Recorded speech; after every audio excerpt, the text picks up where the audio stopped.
అందరికీ నమస్కారం అండి. KBN college diploma in yoga for human excellency దాంట్లో మనకి పేపర్ 5లో 4 యూనిట్స్ ఉన్నాయండి. దాంట్లో మనం 4th యూనిట్ మనం ఈరోజు పేపర్ 5లో 4 యూనిట్స్ ఉన్నాయి కదా, దాంట్లో ఫస్ట్ యూనిట్ మనం ఈరోజు చూసే ప్రయత్నం చేస్తున్నాం. పేపర్ 5లో unit 1 path for self realization, karmayoga based on the philosophy of life, concept of supreme soul, meaning of religion, the ultimate goal, harmony and self realization. ఈ టాపిక్స్ మనం యూనిట్ 1లో మనం చూడబోతున్నాం.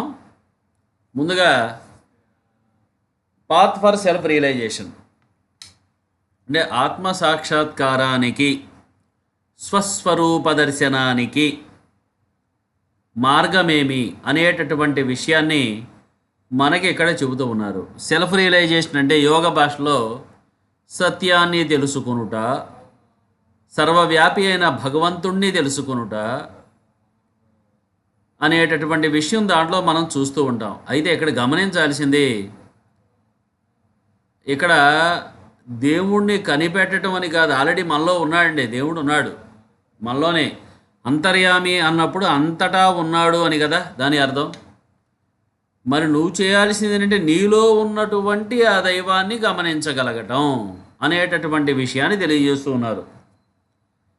మరి కొంతమందికి ఆ దైవ దర్శనం కలిగి కొంతమందికి ఎందుకు కాలట్లేదు అంటే, ఎప్పుడు శరీరానికి సంబంధించినటువంటి కోరికలు, వాటికి సంబంధించిన యాక్టివిటీసు, వీటి మీదే మనం గనక దృష్టి పెడితే దైవత్వం గురించి తెలుసుకోలేము, దివ్యత్వానికి చేరలేము. కాబట్టి నువ్వు తెలుసుకోవాలి అంటే వాటిని అధిగమించి అంతటా ఉన్నాడు, అన్నిగా ఉన్నాడు, అందరిలో ఉన్నాడు, అన్నీ తానై ఉన్నాడు అనేటటువంటి విషయాన్ని నువ్వు ఎప్పుడైతే గమనించగలిగావో అది ఏ యోగము, అది ఏ సాక్షాత్కారము అని మహానుభావులు చెబుతూ ఉంటారు. అంటే భగవంతుడు నక్షత్రాలు అంటే కొన్ని పుస్తకాల్లో, ఆధ్యాత్మిక గ్రంథాల్లో నక్షత్రాల్లో ఉన్నాడు, మేఘాలలో ఉన్నాడు, జీవరాశుల్లో ఉన్నాడు, నాన్ లివింగ్ బీయింగ్స్లో ఉన్నాడు, మన ఆలోచనలో ఉన్నాడు, మన భావాల్లో ఉన్నాడు, మన ప్రవర్తనలో ఉన్నాడు, మనకున్న నైపుణ్యతల్లో ఉన్నాడు, మనకున్న టాలెంట్స్లో ఉన్నాడు అని అన్నీ చెప్పుకుంటూ వెళ్ళి చివరికి ఏమంటారంటే అన్నీ తానై ఉన్నాడు అనేటటువంటి విషయాన్ని మరి విడమర్చి సద్గురువులు చెబుతూ ఉంటారనమాట. అయితే ఎవరైతే ఈ జ్ఞానోదయం పొంది ఉన్నారో, సెల్ఫ్ రియలైజేషన్ ఎవరైతే పొంది ఉన్నారో వారికి ఇంకా భయం కానీ దీనత్వం కానీ ఉండదు. వారు సకల సంపదలో కలిగిన వ్యక్తిగా మరి మహానుభావులు కీర్తిస్తూ ఉంటారు. పతంజలి మహర్షి తన యొక్క అష్టాంగ యోగంలో మరి ఈ సెల్ఫ్ రియలైజేషన్ గురించి చాలా చక్కగా తెలియచేయటం జరిగింది. అయితే ఇక్కడ మనం గమనించాల్సింది, దైవ సాక్షాత్కారానికి అనేక మార్గాలు ఉన్నాయి. రాజయోగము, జ్ఞానయోగము, భక్తి యోగము, కుండలిని యోగము, ఇలా కర్మయోగము, ఎన్నో రకాలుగా ఉన్నాయి. నువ్వు ఏ పద్ధతిలో వెళ్ళినా సరే దాన్ని గనక పర్ఫెక్ట్గా గనక ఇంప్లిమెంట్ చేయగలిగితే నువ్వు సాక్షాత్కారాన్ని పొందగలవు. కాబట్టి అది గమనించుకొని ఎవరైతే ఈ సాధకులు ఉంటారో వాడిని 100% మరి ఏదో ఒక మార్గాన్ని పట్టుకొని క్షుణ్ణంగా సాధన చేస్తూ, అన్నిటా దైవం ఉంది, అన్ని రూపాలు భగవంతుడి స్వరూపాలే, చివరికి నా స్వరూపం కూడా భగవంతుడి యొక్క స్వరూపమే, అందరితో పాటుగా అనే భావనతో ఉంటే అదే సాక్షాత్కారము అని మహానుభావులు మనకి చూచాయిగా చెబుతూ ఉంటారు. అది తెలుసుకోవాలంటే ఎల్లప్పుడూ సత్య మార్గంలో ఉండాలి, ధర్మయుక్తంగా నడుచుకోవాలి, అప్పుడే అది సాధ్యమవుతుందని మహానుభావులు మనకి తెలియచేస్తూ ఉంటారు అని తెలియచేస్తూ ఇక నెక్స్ట్ టాపిక్లోకి వెళుతున్నాం.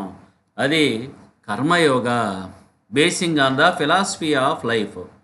కర్మయోగ భగవద్గీతలో ప్రత్యేకంగా కర్మయోగం గురించి ప్రస్తావన చేయటం జరిగింది. ఒక విధంగా చెప్పాలంటే భగవద్గీతలో 1 నుంచి 6 అధ్యాయాల దాకా కర్మయోగం గురించే చెబుతూ ఉంటారు. అంటే ఈ ప్రపంచంలో ఉండే దుఃఖాలు కానీ, మరి అలాగే ఈ జన్మలో అనుభవించే కష్టాలు కానీ, లేక మళ్ళా ఇంకో జన్మ తీసుకోవడానికి కారణం కానీ మనం చేసేటటువంటి కర్మే అని చెబుతూ ఉంటారనమాట. కాబట్టి భగవద్గీతలో కృష్ణుడు ఏమన్నా అంటే, అయ్యా నువ్వు కర్మయోగంలో పట్టు సంపాదిస్తే తప్పనిసరిగా దుఃఖం నుంచి బయటపడటానికి అవకాశం ఉంటుంది. కర్మయోగంలో పట్టు సంపాదించే పద్ధతే నిష్కామ కర్మము అని చెబుతూ ఉన్నారు. నిష్కామ కర్మ అంటే నువ్వు పని చేయటం మీద మాత్రమే దృష్టి పెట్టి ఉంచాలి. ఫలితం మీద ఆశ ఉండకూడదు, ధ్యాస ఉండకూడదు. ఫలితం ఇలా వస్తే బాగుండు అని అపేక్ష ఉండకూడదు అని అక్కడ చెబుతూ ఉన్నారన్నమాట భగవద్గీతలో. అంటే ఒక మాటలో చెప్పాలంటే, your work is your responsibility and result is not yours. అంటే నీవు పని చేయటం అందే నీకు అధికారము ఉంది, దాని యొక్క ఫలితం మీద లేదు అని ప్రత్యేకంగా చెబుతూ ఉన్నారు. అయితే ఇక్కడ ఒకటి గమనించాల్సింది ఏంటంటే, మరి ఎప్పుడు తటస్థంగా ఉండు.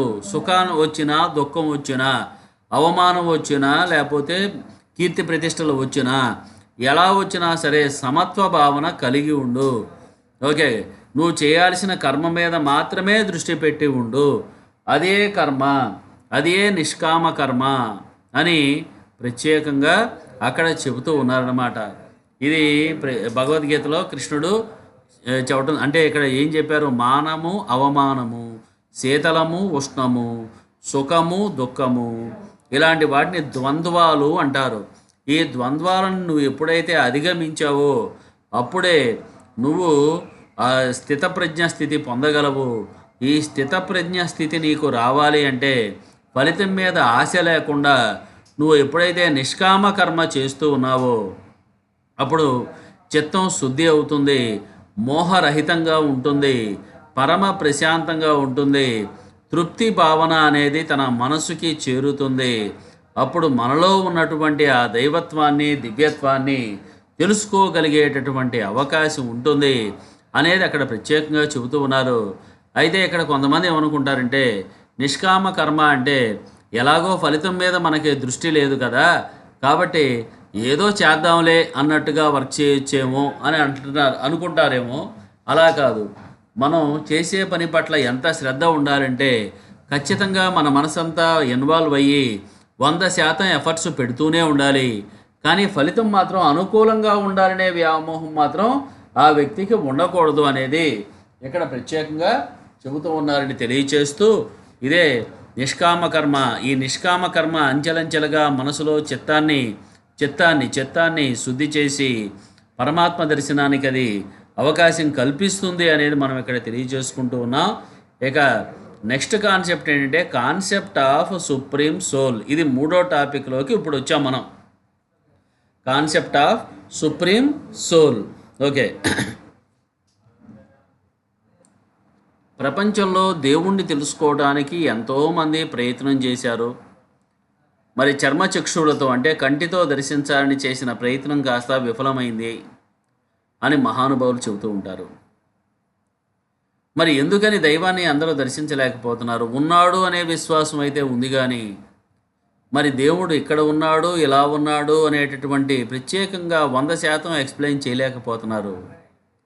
ఎందుకని అంటే భగవద్గీతలో కృష్ణుడు చెప్తాడనమాట, అణువు కన్నా అణువు, అనూహ్యమైన రూపము కలవాడు, సూర్యకాంతి కంటే తేజోమయుడు, అజ్ఞానులకు దొరకడు, చర్మచక్షువులకి అందడు, అంటే కళ్ళకి అందడు అని మనకి భగవంతుడి గురించి, సుప్రీం సోల్ గురించి అక్కడ చెబుతూ ఉన్నారన్నమాట. ఓకే, అంటే మనం ఎప్పుడైనా సరే బయట ప్రపంచంలో పరమాత్మని పట్టుకునేటటువంటి ప్రయత్నం చేస్తూ ఉంటే అక్కడ దొరకడు. మరి ఏం చేయాలి? ఇందాక మనం తెలుసుకున్నాం, కొన్ని విషయాలు తెలుసుకున్నాం. ఇది జ్ఞానయోగము, కర్మయోగము, ఇట్లాంటి విషయాలన్నీ మనం చాలా మేరకు తెలుసుకున్నాం. దాంట్లో నువ్వు ఏ పద్ధతి అయినా సరే పాటించి పరమాత్మని తెలుసుకునేటటువంటి ప్రయత్నం చిత్తశుద్ధితో గనక చేస్తే అప్పుడు మనం తెలుసుకోగలుగుతాం. కానీ మహానుభావులు, దైవ దర్శనం పొందిన వారు చెప్పేటటువంటి విషయం ఏంటంటే, పరమాత్మ అందరిలో ఉన్నాడు, అన్ని రూపాలుగా ఉన్నాడు, అన్నీ తానే ఉన్నాడు. అది దర్శించటమే సాక్షాత్కారము. అంటే మనం అందరినీ చూస్తున్నాం, కానీ ఎలా చూస్తున్నాం? వీరు నేను వేరే వారు అనేటటువంటి అనేక భావనతో చూస్తూ ఉన్నాం. అలా కాకుండా అందరిలో ఉన్నది ఒకటే అనేటటువంటి భావనతో గనక పరమాత్మని గనక మనం ప్రపంచాన్ని గనక మనం భావిస్తూ ఉంటే ఆటోమేటిక్గా ఏమవుతుంది అంటే మనం క్రమంగా దైవాన్ని చేరగలుగుతాం, దైవ సాక్షాత్కారం పొందగలుగుతాం అనేది మహానుభావులు చెబుతూ ఉన్నారనమాట.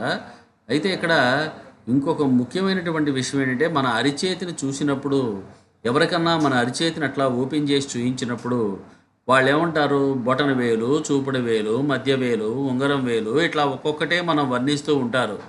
ఓకే. అయితే ఆ సాక్షాత్కారం పొందినటువంటి వ్యక్తి యొక్క స్వభావం ఎలా ఉంటుందంటే మనం అరిచేతిని చూపిస్తే ఇది అంతా ఒక చెయ్యి అని చెబుతాడు. అంటే ఒకటిగా చూడటం అనేది సాక్షాత్కారం పొందిన వ్యక్తి యొక్క లక్షణం. అనేకంగా చూడటం అనేది అజ్ఞాన స్థితిలో ఉన్న వ్యక్తి యొక్క లక్షణం అని చెబుతూ ఉంటారు. అయితే ఇక్కడ కొంత గమనిక ఒక విషయం ఏంటంటే నాస్తికవాదము అనేవాళ్ళు వాళ్ళు అసలు ఏమంటారంటే దేవుడు లేడు అనేటటువంటి బ్యాచ్ ఒకళ్ళు. ఉన్నా నేను లక్ష్యం చేయను, బేసిక్గా నాకు దేవుడు అంటే విశ్వాసం లేదు అనేటటువంటి ఫ్యాషన్ ఈ మధ్యకాలంలో అక్కడక్కడ కనపడతా ఉంది. ఓకే. అంటే పిల్లి కళ్ళు మూసుకొని ప్రపంచం చూడటం లేలే, పాలు తాగుతాను అందంట. అలాగే దేవుడు లేడు అంటే దేవుడికి వచ్చిన నష్టం లేదు, కానీ నువ్వు పొందాల్సినటువంటి తత్వజ్ఞానం పొందటానికి మన అజ్ఞానమే మనకు అవరోధం అవుతుంది. ఏదో ఉంది శక్తి, అది నాకు మనశ్శాంతినిస్తుంది, నాకు లక్ష్యంగా ఉంది, నేను చేరుకోవటానికి మార్గంగా కూడా ఉంది అనే విషయాన్ని ఎప్పుడైతే గమనిస్తాడో అప్పుడు ఆ వ్యక్తి జీవితంలో సాఫల్యం పొందటానికి అవకాశం ఉంటుంది. ఎంత దేవుడు లేడన్నా సరే మరి నాకు ఈ దైవత్వం నుంచి తప్పించుకోవటానికి, కర్మ నుంచి తప్పించుకోవటానికి అవకాశం లేదు. కాబట్టి హోలీ బుక్స్ ఏవైతే ఉన్నాయో మన ఇష్టదైవానికి సంబంధించినటువంటి హోలీ బుక్స్, మన పేరెంట్స్ మనకి పరిచయం చేసినటువంటి సాంప్రదాయాలు ఏవైతే ఉన్నాయో దాంట్లో ఆ హోలీ బుక్స్ చదువుకొని జాగ్రత్తగా దాంట్లో ఉన్నటువంటి విషయాల్ని ఆకళింపు చేసుకొని క్రమంగా ఆచరించుకుంటూ ఉంటే అప్పుడు మనకి సాఫల్యం సిద్ధిస్తుంది అని మహానుభావులు మనకి తెలియచేస్తూ ఉన్నారు.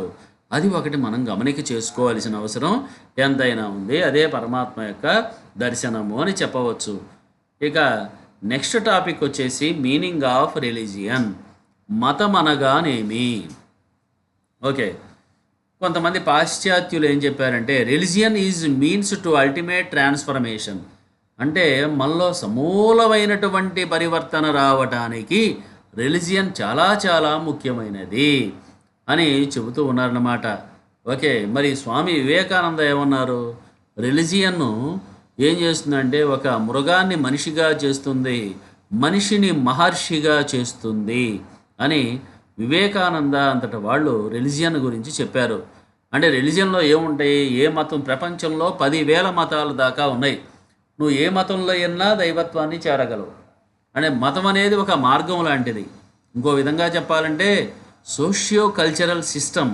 అంటే సామాజికంగా నువ్వు ఎలా ఉండాలి, మనం సంస్కరించుకోవడానికి ఉండాల్సిన తీరేంటి, మన ప్రవర్తన ఎలా ఉండాలి, నైతిక విలువలు ఎలా ఉండాలి, ఎలా నువ్వు పాటించుకోవాలి, మానవుని యొక్క అంతిమ లక్ష్యం ఏంటి, ఆనందం అల్టిమేట్ హ్యాపీనెస్ పొందటం ఎట్లా, అలాగే శాంతియుత జీవితం గడపటం ఎట్లా, ఇలా ఎన్నో విషయాలు మనకి మతం అనేది పరిచయం చేయటం జరుగుతూ ఉంటుంది. అయితే ప్రతి మతానికి కొన్ని సింబల్స్ ఉంటాయి, కొన్ని సాక్రెడ్ బుక్స్ ఉంటాయి, కొన్ని ఆధ్యాత్మిక కేంద్రాలు ఉంటాయి, దానికి సంబంధించిన గొప్ప ఫాలోవర్స్ ఉంటారు, వారు చెప్పినటువంటి ప్రవచనాలు ఉంటాయి, భాషణాలు ఉంటాయి. మనం అవన్నీ గనక జాగ్రత్తగా పాటించుకుంటూ విశ్వాసము, ప్రధానం ఏంటంటే విశ్వాసము. మనం ఎప్పుడైతే విశ్వాసంతో తూచా తప్పకుండా చిత్తశుద్ధిగా గనక మహానుభావులు చెప్పేటటువంటి ప్రవచనాలు కావచ్చు, వారు రచించిన ఆధ్యాత్మిక గ్రంథాలు కావచ్చు, మనం జాగ్రత్తగా చదువుకుంటూ ఆచరించుకుంటూ వెళ్తే అది మనని ముక్తి పదం వైపు నడిపించటం జరుగుతుంది అనేది దాంట్లో మనం చూస్తూ ఉన్నాం. అయితే ప్రపంచంలో చూసినట్లయితే 10,000 మతాలు దాకా ఉన్నాయి అనేది మనం చూస్తూ ఉన్నాం. అయితే రియల్గా చాలామంది నేను ఒక మంచి మతాన్ని పాటిస్తున్నానండి అని చెబుతూ ఉంటారు. నిజంగా పాటించేటటువంటి వ్యక్తి ఉండేటటువంటి విధానం అంటే తన మతాన్ని తాను ఆచరించుకుంటాడు, వేరే మతము లేక మార్గాన్ని గౌరవిస్తాడు. వాళ్ళకు ఇంకో మార్గం అనేది దైవం కల్పించడం జరిగింది.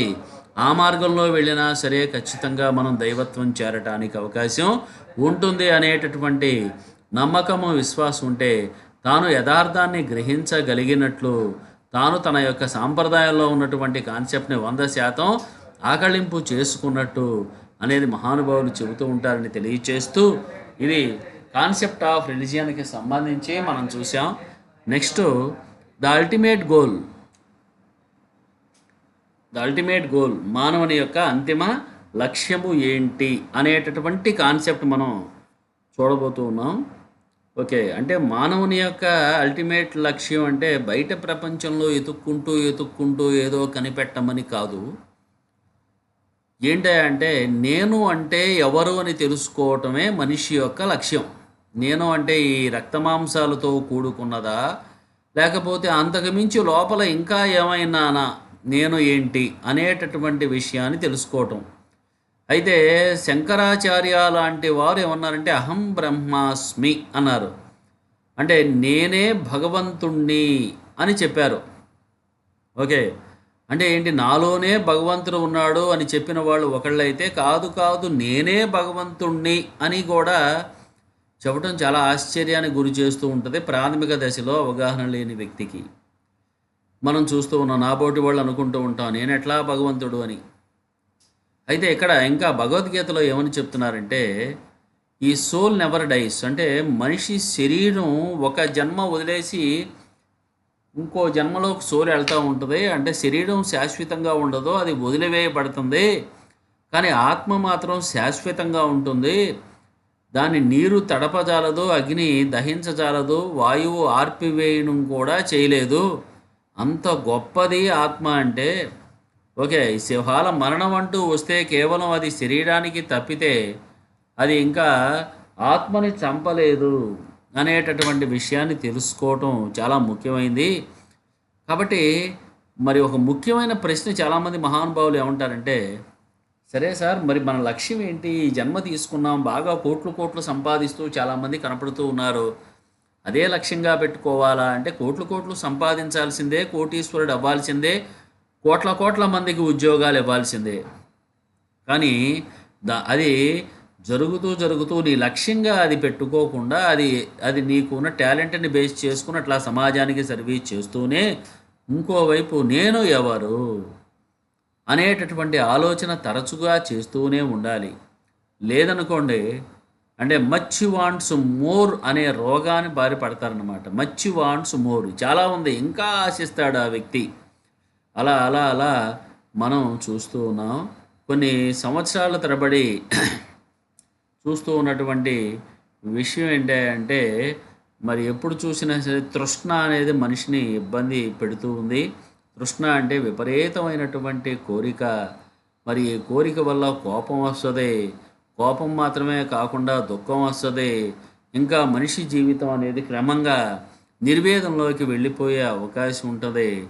కాబట్టి మరి ఆలోచించుకొని ఏం చేస్తే బాగుంటుంది అంటే, తను ఎప్పుడు నిర్మలమైన మనస్సు కలిగి ఉండి దైవం గురించి ఆలోచిస్తూ సాత్విక భావన డెవలప్ చేసుకుంటూ అంతటా భగవంతుడే ఉన్నాడు, అది నేను తెలుసుకునే ప్రయత్నం చెయ్యాలి అని కష్టపడుతూ తపిస్తూ ఉంటే అప్పుడు ఆ వ్యక్తికి సచ్చిత్ ఆనంద అనే స్థితి లభించడం జరుగుతుంది. సత్ అంటే ఎల్లప్పుడూ ఉన్నది, చిత్ అంటే మరి పరమాత్మకి సంబంధించి, ఆనందము అంటే పరిపూర్ణమైనటువంటి ఆనందాన్ని ఇచ్చేటటువంటి స్థితి మనిషికి లభించడం అనేది జరుగుతూ ఉంది. కాబట్టి అది సాధన అనేక యోగ పద్ధతులు చెప్పారు. ఈ కర్మయోగం, భక్తి యోగం, జ్ఞానయోగం, ఎన్నో పద్ధతులు, ఎన్నో రిలిజియన్స్. ఏదైనా పాటించాయా, నువ్వు ఏది పాటించినా సరే నువ్వు అక్కడ అల్టిమేట్ గోల్ ఏదైతే ఉందో అది చేరేందుకు అవకాశం ఉంటుంది అని చెబుతున్నారు.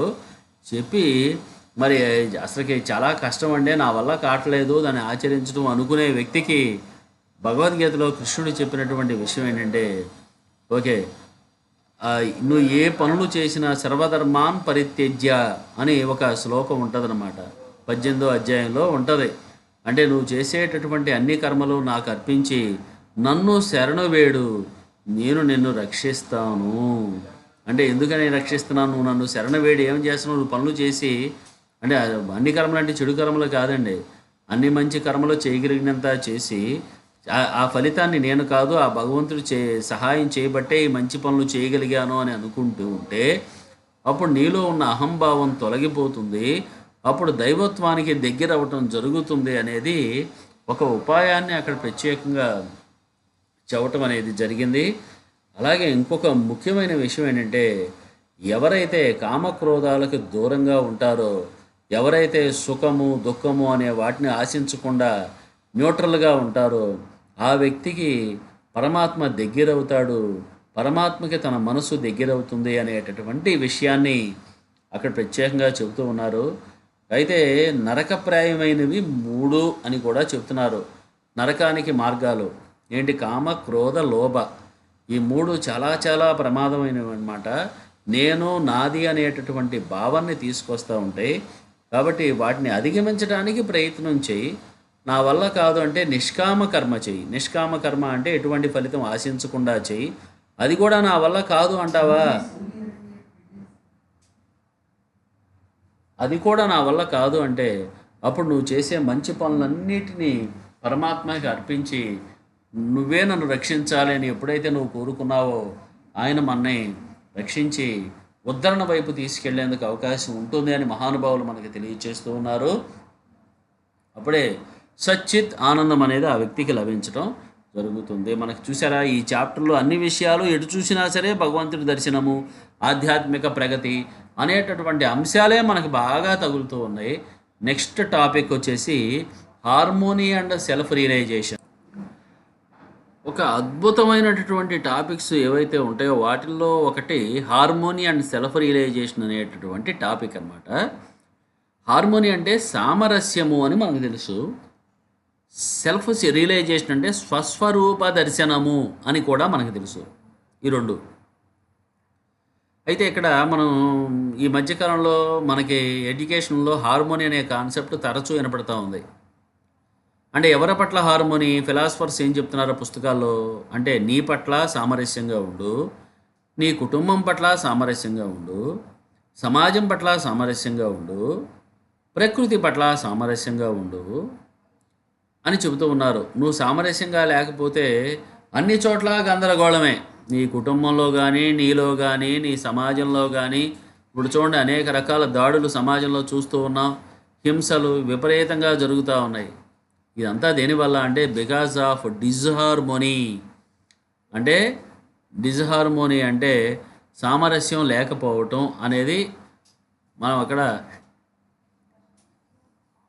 చూస్తూ ఉన్నాం. గొప్ప గొప్ప ఫిలాసఫర్స్ నేటి కాలంలో అయ్యా సమాజంలో సామరస్యంగా ఉంటేనే సుఖశాంతులు అనేది వెలువడుతూ ఉంటాయి. కాబట్టి అందరూ సామరస్యాన్ని అలవాటు చేసుకోండి, మీరు మీ కుటుంబ సభ్యులకి నేర్పండి, అప్పుడే శాంతి సౌభాగ్యాలు వెలసిల్లుతూ ఉంటాయి. నువ్వు ఎప్పుడైతే సామరస్యంగా ఉన్నావో పరమ సంతృప్తికరమైన జీవితం గడుపుతూ ఉంటే అప్పుడు ఆటోమేటిక్గా నీకు సెల్ఫ్ రియలైజేషన్ జరుగుతుందయా. అది పొందడానికి చక్కటి మార్గం అవుతుంది అని మహానుభావులు చెబుతూ ఉన్నారు. అయితే నీకు సామరస్యం ఒకవేళ కనుక హార్మోనీ లేకుండా సెల్ఫ్ రియలైజేషన్ పొందడం అసాధ్యం. ఎందుకంటే అందరిలో దైవం ఉన్నాడు అని నువ్వు గమనించగలగాలంటే నీ పొరుగువారిని దూషిస్తున్నా, నీ కుటుంబ సభ్యుల్ని ద్వేషిస్తున్నా మరి ఇది సాధ్యమయ్యే పని కాదు కదా. ప్రకృతిని పట్టించుకోకుండా ఉన్నా సాధ్యమయ్యే పని కాదు. కాబట్టి ఈ హార్మోనీ అనేది చాలా చాలా చాలా అవసరం.